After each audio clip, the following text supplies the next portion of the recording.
prøve at bøje hoften op til maven. Og ned igen. Og op til maven. Og ned. Skal du smile til din fotograf der, hva'?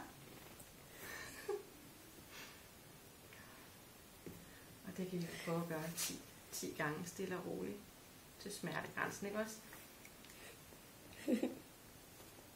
Kan det godt gå? Skal vi prøve den anden så?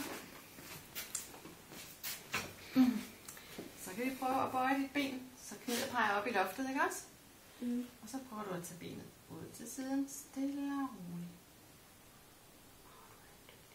Så vi prøver at flytte hånden derover, så tager du den over midten. Og nu kan du selv se, hvad du skal lave derhjemme. Og ud igen. Og ind igen. Hold derop. Ja. Stille og roligt.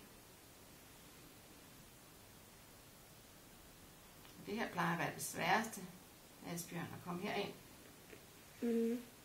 Og så gør du det bare så flot. Og nogle gange kan man trække lidt her, det ved jeg ikke. Jeg kan også løfte lidt, og så tage ben. Prøv du bare at slippe der.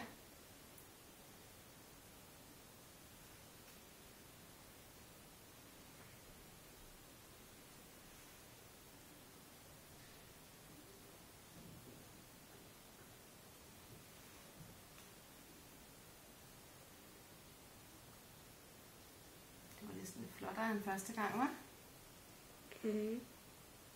Kan du slippe den der tilbardun der, tror du? Den der.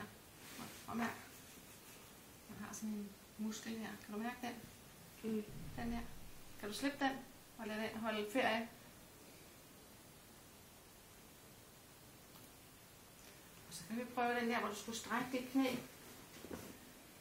Kan du se, der peger knæet også op i luften? Så prøver vi.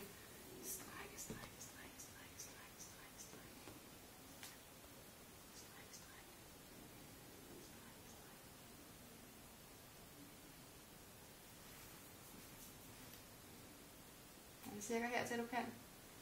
Ja. Bøje. Og der behøver I måske ikke at bøje og strække. Der kan I bare komme op dertil, hvor den kan, og så stå et halvt minuts tid. Eller det må I også gerne gøre, med, hvis det strammer meget her. Man kan både bevæge stille og roligt 10 gange. Og så kan man, hvis det er meget stramt, prøve at blive derude, og så holde den i et halvt minuts tid.